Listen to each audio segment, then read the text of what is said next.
All right, we're kind of jaded motor journalists. We get to ride everything, and today we've got something special which makes us feel a little bit less jaded. Got new models of 3 bikes that we've had a lot of experience with already, but these are all upgraded models. New for 2013, Aprilia Rsv4 factory with a larger tank, with upgraded electronics, new brakes. Right here in the middle is BMW's HP4, which takes the S1000RR to a new level, especially with its dynamic damping control. And over there is the Ducati Panigale R, which takes the Panigale to another higher, crazier level. And we got $20,000, $25,000, and $30,000 sitting here. So you're looking at $75,000 of sport bikes, which makes us feel a little bit less jaded than usual. So for me personally, these 3 bikes are all models I haven't ridden yet, so of course I'm excited, and as Kevin pointed out, a little bit less jaded today. So this should be a fun test for me because I personally love the Aprilia. Have not spent too much time on the Beamer or the Ducati, so I'm pretty excited to see how this pans out. Something else that makes this test unique is that we have 3 different kinds of engines. We've got a V4 in the Aprilia, we got an inline 4 in the BMW, and a V-twin in the Ducati. And what we're here today to do is take these guys out on the street portion of our test and get a really good feeling for, you know, how they stack up in terms of street ability, comfort. You know, performance is going to be there. You can't ride these things 100% on anywhere you go on the street. That's for the track. That's going to be the follow-up today. We're going to find out how they go on the street, and we'll let you know.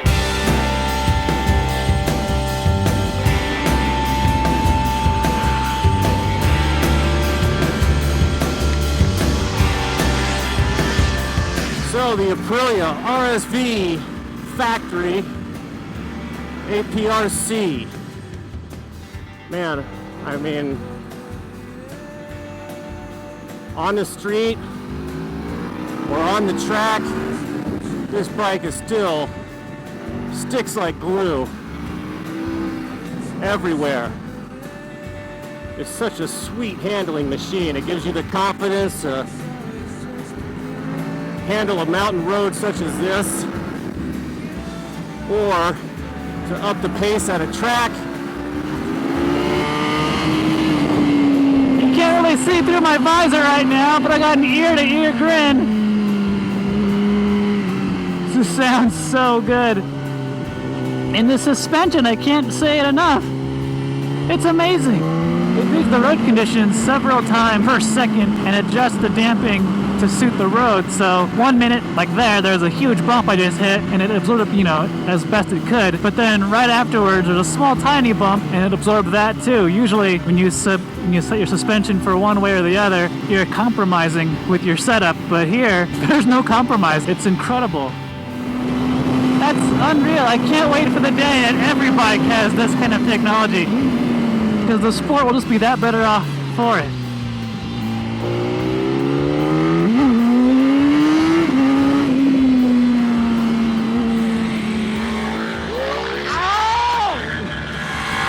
Compared to the 4-cylinder bikes, this thing feels just like a wild animal. Its throttle response is really sharp. So yeah, as an animal, the Ducati really stands out. On a tight road, the Ducati really excels because it'll bend back and forth really quickly. If you get it set up for sport riding, it's going to beat you up a bit on the bumpy parts.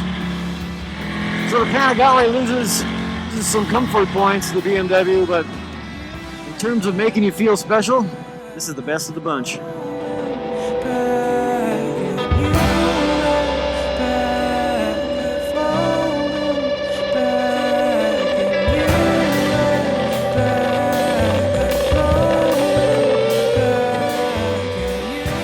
All right, we've burned up some good amount of rubber here.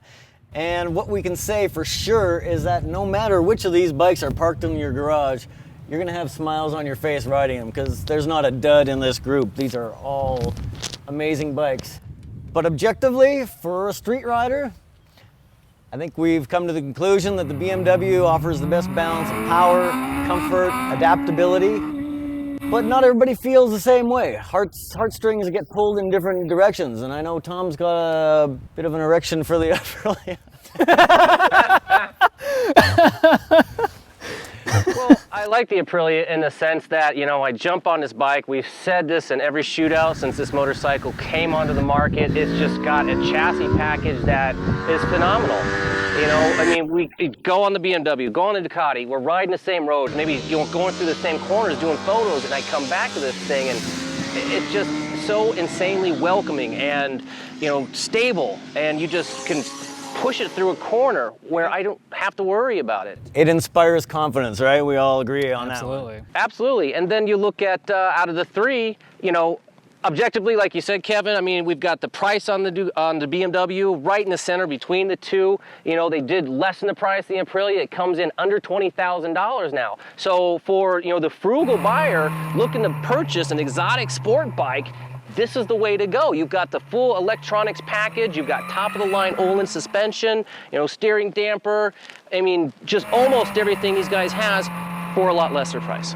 But I think we also kind of didn't like the low RPM, low speed throttle response. It seems like it's worse this year than it has in other years past. And when I was riding it in town, it was kind of a pain in the butt. If you want it for a commuter, maybe that wouldn't be the best choice. You know, to elaborate a little bit more on the first gear portion, Kev, you know, the way it explained to me from Aprilia is they have a fuel regulation mode that's supposed to get you better MPGs. So anything below 16% of throttle twist and anything below 6,000 RPM, it delivers a lot less horsepower.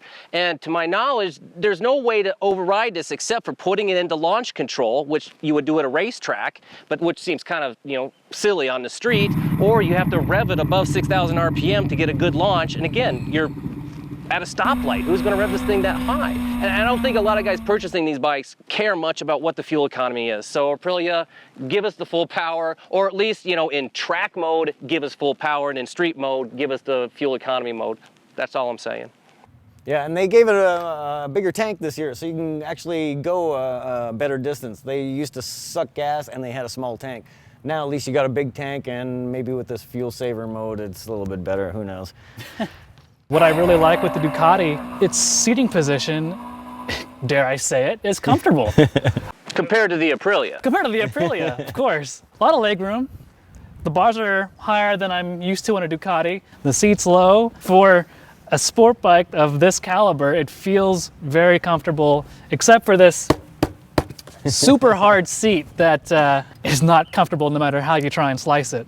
Ducati did a good job with this heat shield in the back. A lot of us complained of the previous Panigale roasting our thighs with this rear cylinder exhaust routing. They changed the heat shield here, and it helps. I mean, it's still kind of toasty, but it's a lot better than before. The feeling you get riding this is so visceral. I mean, it just barks at you, you know, let's haul ass and let's go. I mean, so you shift the throttle and you're off, and it just tells you, all right, we're doing this, we're gonna go fast, and you're gonna enjoy every second of it. Yeah, if you want a sport bike that makes you feel like you're riding something really badass, the Ducati excels over these others. These seem almost refined and bland, dare I say, compared to this crazy Ducati. And it works pretty good on the street. And one of the disadvantages is Ducati electronic suspension, so you can adjust the clickers without actually using a screwdriver, but it can't adapt the way the BMW does. So it's an advancement, but it's not as far as a step as the BMW. That being said, the Aprilia has none of this. But it's less money than your two motorcycles. Which, going back, I mean, we have the Ducati, the most expensive bike here, but yet doesn't have the top of the line, you know, semi-active suspension that the BMW has. And then you get into the little niceties that the BMW has, these fold-away levers, adjustable foot pegs, which are really cool.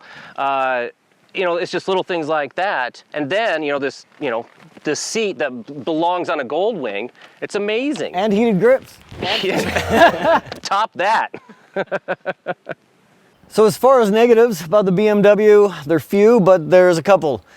First, they're so popular that they're sold out, apparently. So if you want to get one, you're going to have to do some major dealing with your dealer.